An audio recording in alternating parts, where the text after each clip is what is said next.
Hi guys once again welcome back to J with Harsha. ఈరోజే క్యూఎఫ్టీ 13 complete అయింది. Marks చూస్తే last క్యూఎఫ్టీ 12లో 188 వచ్చాయి. ఈ ఎగ్జామ్లో 187 వచ్చాయి. Maths 62, physics 66, chemistry 69. మార్క్స్ అయితే బాగానే వచ్చాయి కానీ పర్సంటైల్ అనేది బాగా తక్కువైపోయింది. చూసుకుంటే మ్యాథ్స్ పర్సంటైల్ బాగానే ఉంది కానీ ఫిజిక్స్, కెమిస్ట్రీ కొంచెం తక్కువ వచ్చాయి. కొంచెం కాదు బాగా. కొంచెం డిసప్పాయింట్‌గా ఉంది.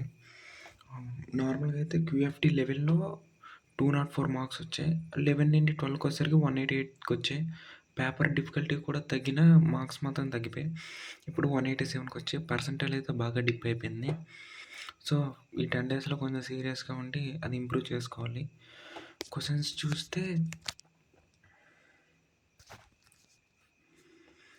మ్యాథ్స్‌లో ఈ ఈ క్వెషన్ ఒకటి తప్పైపోయింది.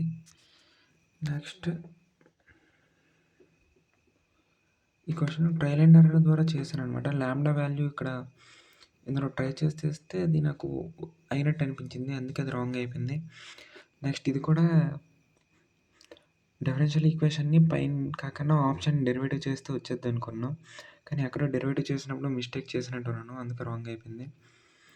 మ్యాథ్స్‌లో అయితే ఈ రెండే మిస్టేక్స్. కానీ ఫిజిక్స్‌లో చూస్తే ఇది సేమ్ ఎలా చేయాలో ప్రొసీజర్ సేమ్ అలాగే చేశాను.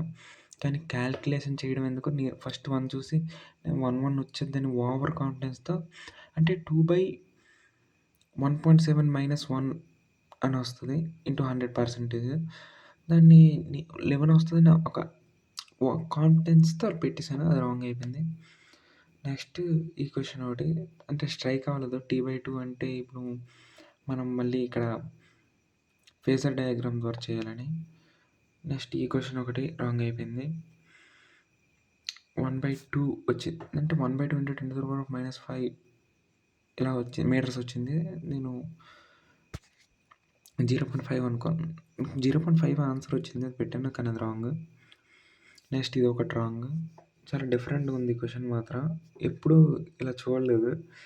అయితే మనకి టెంపరేచర్‌కి, ప్రెషర్‌కి, వాల్యూమ్‌కి మూడిట్ల మధ్య రిలేషన్ ఇస్తాం కానీ ఇక్కడ డైరెక్ట్ ఇంటర్నల్ ఎనర్జీతో రిలేషన్ ఇచ్చాడు. ఇదొకటి మిస్టేక్ అయిపోయింది. నెక్స్ట్ న్యూమరికల్స్‌లో చూస్తే నేను కే ఈక్వివలెంట్ కనుక్కొని డైరెక్ట్ దాన్ని బట్టి కే ఈక్వివలెంట్ డైరెక్ట్ వేసాను ఫ్లోలో. అంటే స్పీడ్ చేయాలి టైం అయిపోతుంది దాంట్లో.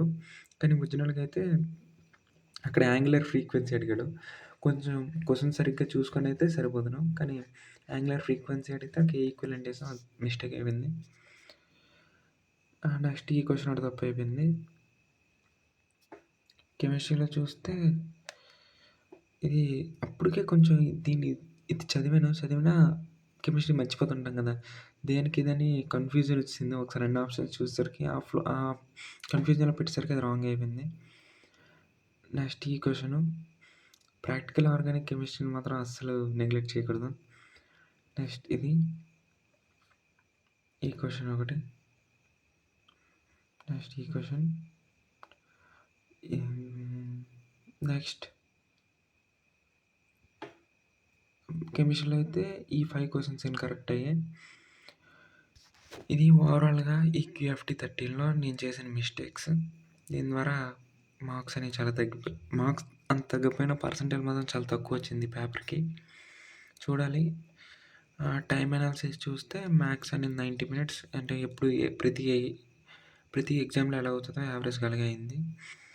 డిఫికల్టీ అనాలిసిస్ చూస్తే ఓవరాల్‌గా అయితే పర్లేదు బాగానే ఉంది. ఈ డిఫికల్టీ అన్నీ మార్క్స్ పరంగా వస్తాయి కాబట్టి మార్క్స్ పరంగా వచ్చినవన్నీ బాగానే కనిపిస్తాయి. కానీ పర్సెంటేజ్ మాత్రం తగ్గిపోయింది బాగా. అసలు అంత తక్కువ వస్తదని ఎక్స్‌పెక్ట్ చేయలేదు. మరి 99 పాయింట్ రాకుండా 98.82, 99 మధ్యలో ఎక్కడో వస్తదనుకున్నాం. పేపర్ అటెంప్ట్ చేశాక ఈ స్కోర్ లోడ్ అయ్యే టైంలో. కానీ అంతకన్నా తక్కువ వచ్చింది. ఇప్పుడు పేపర్ అనాలిసిస్ కంప్లీట్ చేయాలి. అనాలిసిస్ కంప్లీట్ చేసి మీకు మళ్ళీ కలుస్తాను. Thank you for